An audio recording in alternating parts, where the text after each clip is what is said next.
Hi, Vadz. Thank you so much for being on the podcast today. Thank you so much for having me. Really excited for this chat. Yes, me too. To get started, can you tell the listeners who you are and what do you bring into this world? Yeah, amazing. Oh my God, I love the way you phrase that. Yeah, my name is Vadz. I'm a marketing strategist and a business coach. I've been running a business online for the past 4 years, but I've had an online presence since 2014. So it's been a little while that I've been navigating this space. What I do specifically at the moment is I support virtual assistants and done for you service providers build businesses according to their version of success. So my vision is to empower and educate more women to chase their passions and their dreams by starting online businesses and seeing the opportunities that are available for them here on the online space. I love that. As a service provider, I am very passionate about helping women get into this space and create their own life and passion that they love. And you started in law school. Is that where Yes, you?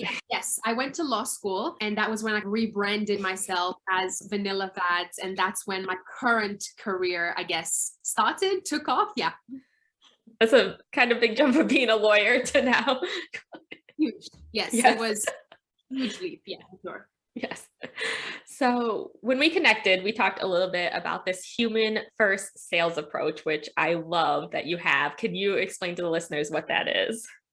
Absolutely. I love talking about this. Obviously, there's so many layers to this and it can be very nuanced, but the idea of human first sales, or some people call it empathy-based sales, is the idea of really seeking to connect with the human being, the person, the pulse behind, in our case, the screen behind the phone or the laptop, in order to be of service to them. So I think we see so much in the online space. There's a big taboo around sales, people feeling icky and sleazy around selling because we never want to feel like we're pushing something onto someone or like we're annoying. But with human first sales and empathy based sales, we're coming from a place of, I have something really cool that is going to change your life. And I want to talk about the opportunity for that if you're open to it. Oh, I love that. Yes. Oh, that is awesome. And I know you also talk a lot about using your intuition, especially with marketing and sales. So how can we tap into our intuition to do that? So for me, that sort of started when I was in law school and I was living in London, corporate London, which, as maybe you can imagine, if you live in a city, it's very follow the status quo, very material, I wouldn't say materialistic, very sort of career driven. And when I was there, I felt we were lacking creative energy, that intuitive, just human desire for playfulness. When I started my business, I wanted to lead with my ideas. I wanted to think, okay, what am I wanting to do right now? What am I wanting to create? What is that? When we think of intuition, we think of that little voice inside of you, which we all have, that tells us, some people call it their gut. What is your gut telling you to do? So when you lead in business with intuition, to me, at a basic level, it means in this moment right now, what is it that I want to do? What is it that I want to create? And then, okay, how can I do that? What are the tools I can use to do that? And this is where we connected with marketing. So following what it is that you desire to do and then pairing that with proven marketing strategies. Yes, because it's not a one size fits all. What works for one person might not feel aligned to you, and that's not going to work for you if it doesn't feel aligned to how you want 100%. to run your business. So how can we land more clients without hustling and working long hours? Yes, love this question. I think there's a big difference between hustling and working hard, but people sometimes tend to get confused between the two. So we tend to think we have to hustle, but hustling suggests leading to burnout. We've had that imagery of, if we hustle, we know we're going to lead to burnout. It's like this go mentality. I don't know if you're familiar with Gary Vee, but people often get the perception that Gary Vee he's a hustler, and he does use that language sometimes. But when we separate ourselves from the hustle culture, we more embrace working hard, the idea of working hard, we also implement balance. So how do we get clients by not hustling? First of all, we have to have balance, right? And also what it really is about, it's about working smarter, not harder. What is the expression? Working smarter, not longer, whatever the actual expression is. But it's the idea of, okay, you could be working 8 to 10 hours a day, but what are you actually doing in those 8 to 10 hours? Working 8 to 10 hours, some people might call it hustling. But if I worked 4 hours today and I got the absolute max out of my capacity and I did the best that I could, that's to me working hard versus hustling. I don't know if I'm answering your question because this is a more of a complex question. Yes. But having that balance, working efficiently versus working just for the sake of being in the busy work. And people just want to be, and I used to be like that as well. Like I used to work 12-hour days because I was doing stuff. I liked saying I'm busy and my business is busy versus just focusing on the most, I guess, the important things I needed to work on. And I actually found, to answer your question, that when I worked less and I stopped hustling and instead focused on working harder in the most productive amount of time, I got more clients because the things I was doing was more focused on serving people, being of service, offering solutions. And that is what ultimately brought people in. Yes, that's something I ask myself when I'm working. I'm like, is this going to grow my business and help me, or am I just doing this just to do it? Exactly. Yeah. Yeah. Yes. So I would love to know some of your tips for scaling a service-based business. This is like a personal question too. Yes. So are we talking about like from the start or like at what point after? Because there's the starting point where you're like, okay, I'm just getting started, I want to get a couple of clients. Are you talking more about being 1 year in business and wanting to expand? Yes, more like that. Yes. Like you have a few clients, but you don't know where to go because if you take on more work, you're not going to be able to keep up. Cool. Gotcha. Yeah. My first step is always to figure out where would you eventually like to end up? What does your dream life look like? And I know that can be kind of cheesy, fluffy. What does your dream life look like? No, but really, in your perfect world, how many hours do you want to be working? How much money do you want to be making? Because everybody's version of success is different. So from that goal, I then like to reverse engineer. So when we think of scaling, we think of becoming more efficient so that we can work less and make more. So after we figured out the long-term goal, we want to reverse engineer, come back to where I'm at right now. What is the easiest way for me to be more efficient right now? For some people, this could be automating. So this could be investing in some tools, automations, project management, client relation tools. It could be increasing your prices. So scaling in the idea of, okay, I want to make more money. This could be increasing your prices.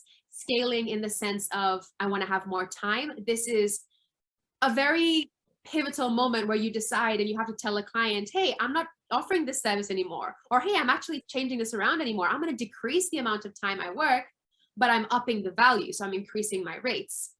So it depends on obviously what the ultimate goal is. Because if you're happy with how much you're making, but you want to decrease the amount of time you work, then it's a question of changing up your packages. If it's a question of wanting more time, you're doing everything manually, it could bring in automations. If you're wanting to learn something new and scale with that, it could be investing in another course or a program or a mentor. So there's definitely different ways you could approach scaling. Yes, yes. How do you have those difficult conversations with clients about raising your prices or not offering a service anymore? Love this question. Again, this can get really tricky when, I think especially after you've been with the clients for 6 months to a year, you tend to form this very close attachment to them, especially if it's been a good relationship. And I hear a lot of people say, oh, I don't want to increase my rates with this person, or I don't want to part ways with this question with this client because I really care for them and their business. But there comes a point where we have to realize, I love my clients. I adore my clients, but my business has to grow. And in growing my business, I'm also offering a different type of service, probably a better type of service, a higher level of service. So it's realizing that there comes a point where it's not personal anymore. And if you do want to make more money, if you do want to offer a different type of service, you just have to have that conversation. And you do it in a way that is professional, but also friendly, realizing you don't need to explain everything. Sometimes it's a message as easy as, hey, I've loved working with you, but wanted to let you know I'm increasing my rates. Let's talk about it. It can be as simple as that without needing to go into too much explanation. It can be professional, but friendly, with us having to realize that our businesses have to grow at some point. Yes. And hopefully our clients understand that. And if they've been with you for that long, hopefully they'll continue to want to be with you instead of having to train somebody new. Exactly. And there's no reason they shouldn't if you have built that rapport with them. I have seen so many situations where people are so nervous to talk to a client. The client ends up being like, yeah, okay, send me the invoice. It's fine. Okay. Yes. Whatever. Yes. The first time I raised my rates, oh my gosh, I hemmed and hawed for a month. I was so nervous. I sent it out and then she just sent me, okay, send me the invoice. That was it. Exactly. With that, those are the truly aligned clients. Those are the Yes. true dream clients who know your value and who are ready to pay for it. Yeah. Yeah. I could save myself weeks of worry though. Exactly. But just doing it. Exactly. That's the motto. Just do it. Just get out of the way so you can get the answer and can move on either way. So do you work with people who are just starting their business or people who are scaling or both? Both at the moment, yes. I've got 2 programs right now. One focuses more on newer virtual assistants and service providers. This is both people who are starting from scratch, as in don't even have a contract yet and who are starting from literally the beginning, as well as people who maybe have been toying around with it for a while and who are now wanting to take it full time. And then I also work with people who are already in the space, 2 years in, making 5K months, really wanting to scale to those 6 figures. Oh, awesome. Yeah. Do you suggest people start out as a VA for service-based businesses and then try to find what they like and niche down, or are you trying to niche down from the beginning? It depends. It depends on you and your interest and your experience in that moment whenever you're getting started. For a lot of people who haven't explored the virtual space, they don't really have an awareness of what their options are. That's why a lot of people start as VAs, because they're like, okay, I can answer emails, I can manage a calendar, I can do X, Y, and Z that a VA does. And I think that's awesome because that's how it was for me. I started as a VA and that gave me the opportunity to do so many things. Personally, I never picked a niche. At one point, I was doing social media management, I've done copywriting, I've done launching, I've done web design. And in doing all of that, I learned so much until I found my ideal spot. However, if let's say you've worked at a corporate company and you've been doing social media management for 12 years and you're now starting your own business, you can go ahead and niche in social media management if that's what you know you love. So it really depends on the situation, but I think the VA space opens so many doors of opportunity after a while of exploring it. Yes, that's where I started. And my client asked me if I would work on her podcast, which I've never done before in my life. And I said, sure. And then learned it all. Yeah. And just fell in love with it. But those skills I got from being a VA, I still am able to use in 100%. my business now that I've niched down. 100%. Yeah. Thank you so much for being on today. These have been such helpful tips. Where can anybody connect with you?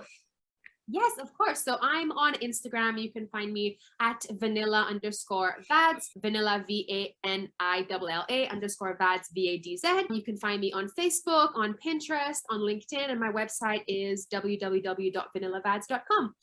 I'll make sure those are all in the show notes. I love following you on Instagram. You give so many great tips and fun things in your stories. So thank you again so much for being on. Thanks so much. This has been great.